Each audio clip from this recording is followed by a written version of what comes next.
이제 좀 실감이나? 고작 이거 갖고? 약속할게. 넌 내 손에 죽게 될 거야. Junho melalui asistennya tengah membahas persiapan undangan untuk acara peletakan batu pertama yang dijadwalkan bulan depan. 절차대로 진행하세요. 어쨌든 본사 부회장님이시. Sementara itu, Myojin kembali ke studio lukisnya, tempat di mana semua kenangan bersama Huisu perlahan muncul kembali. Dalam ingatannya, Huisu terlihat rapuh. Ia lelah ingin melepaskan semuanya seolah hidup yang ia jalani sudah terlalu berat untuk ditanggung. Myojin pun mengingat kesalahannya di masa lalu. Keputusan untuk datang ke tempat yang seharusnya tidak pernah ia datangi. Disitulah untuk pertama kalinya ia bertemu dengan Junho, seorang pria yang diperkenalkan oleh Huisu sendiri. Saat itu, Huisu membawa Junho ke villa pribadinya. Namun suasana berubah tegang ketika Junho menyadari bahwa desain interior yang ia buat telah diubah sepenuhnya oleh Huisu. Bagi Huisu, villa itu adalah cerminan dirinya. Namun bagi Junho, itu adalah bentuk pengkhianatan terhadap karyanya. Meski begitu, ketegangan mereda. Mereka bertiga menghabiskan waktu bersama, minum, dan berbincang santai. Huisu kemudian menyadari sesuatu. Menurutnya, Myojin dan Junho memiliki kemiripan. Keduanya sama-sama mengagumi sosok ayahnya. Namun tanpa disadari, Huisu, di balik percakapan santai itu, Myojin dan Junho saling melempar tatapan. Sebuah ketertarikan yang seharusnya tidak pernah ada. Hingga sebuah kesalahan terjadi. Junho memeluk Myojin dari belakang, mengira dia adalah Huisu. Myojin hanya bisa berdalih bahwa ia mengenakan pakaian milik Huisu. Sebuah kebohongan kecil yang justru menjadi awal dari segalanya. Malamnya, hubungan Huisu dan Junho terasa berbeda. Ada jarak, ada sesuatu yang berubah. Dan saat itu, Junho juga mengetahui bahwa Huisu diam-diam menambah dosis obatnya sendiri. 아직도 약 먹어? 왜? 너 뭐 하는 거야? 이리 줘. 이거는 미쳤어? Huisu memperingatkannya agar tidak melewati batas. Namun batas itu justru dilanggar. Dalam perjalanan pulang, Junho melihat Myojin berjalan sendirian. Ia menghentikan mobilnya dan mengajaknya masuk. Bukan sekedar tumpangan. Junho membawa Myojin ke kapal pesiar, tempat di mana semuanya menjadi semakin rumit. Myojin mencoba bersikap benar. Ia menyarankan Junho untuk kembali memperbaiki hubungannya dengan Huisu. Namun, Junho berkata sebaliknya. Pelukan sebelumnya bukanlah sebuah kesalahan, bukan pula kebetulan. Dan sebelum Myojin bisa menolak, Junho menariknya dan menciumnya.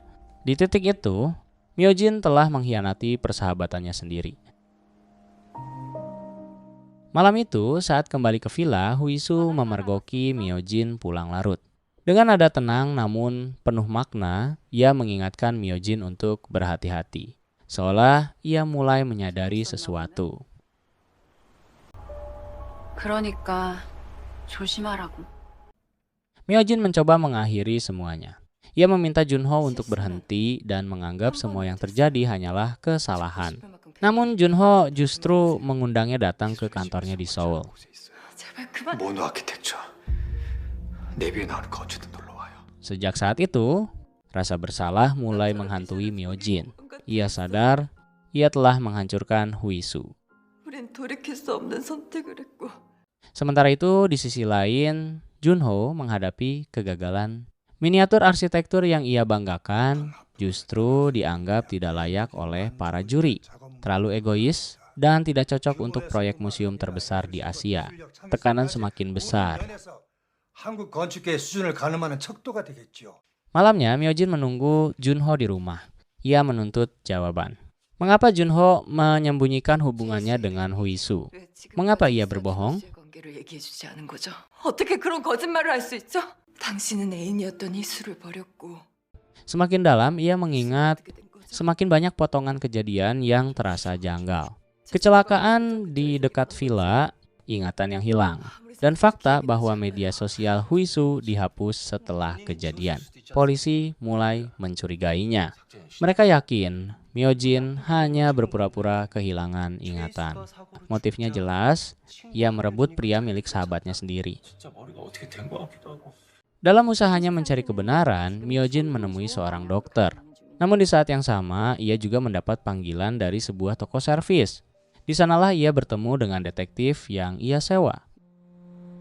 Ia mendapatkan informasi penting tentang seorang pria bernama Lee Jong-soo dan mengambil kembali ponsel yang telah diperbaiki. Penyelidikan pun dimulai. Mereka mengikuti Lee Jong-soo. Myojin mulai curiga ada seseorang yang mengetahui rahasia Huisu dan mencoba memerasnya. Namun saat ia mencoba mendekat, Huisu justru melarangnya ikut campur. Meski begitu, Myojin tetap melanjutkan. Mereka tiba di sebuah parkiran. Targetnya jelas, Lee Jong-soo ternyata adalah pemilik sebuah bar anggur. Dengan rencana yang sudah disusun, detektif menyuruh Myojin memasang perangkat ke ponsel Lee Jong-soo untuk menyalin seluruh datanya. Myojin masuk ke bar, berpura-pura menjadi pelanggan biasa. Saat Lee Jong-soo keluar dari ruangannya, detektif membuat keributan. Kesempatan itu dimanfaatkan Myojin untuk masuk ke ruangan pribadi dan menyalin data dari ponselnya. Rencana berjalan lancar sampai semuanya berubah. Lee Jong-soo menyadari sesuatu dan memilih kabur. Myojin langsung mengejarnya. Hingga akhirnya, sebuah mobil melaju kencang dan menabrak Lee Jong-soo. Tubuhnya terkapar di jalan. Dalam kondisi sekarat, ia menatap Myojin dan mengucapkan sesuatu yang mengubah segalanya. Bahwa Myojin adalah wanita keji yang telah membunuh 2 orang. 네 복수는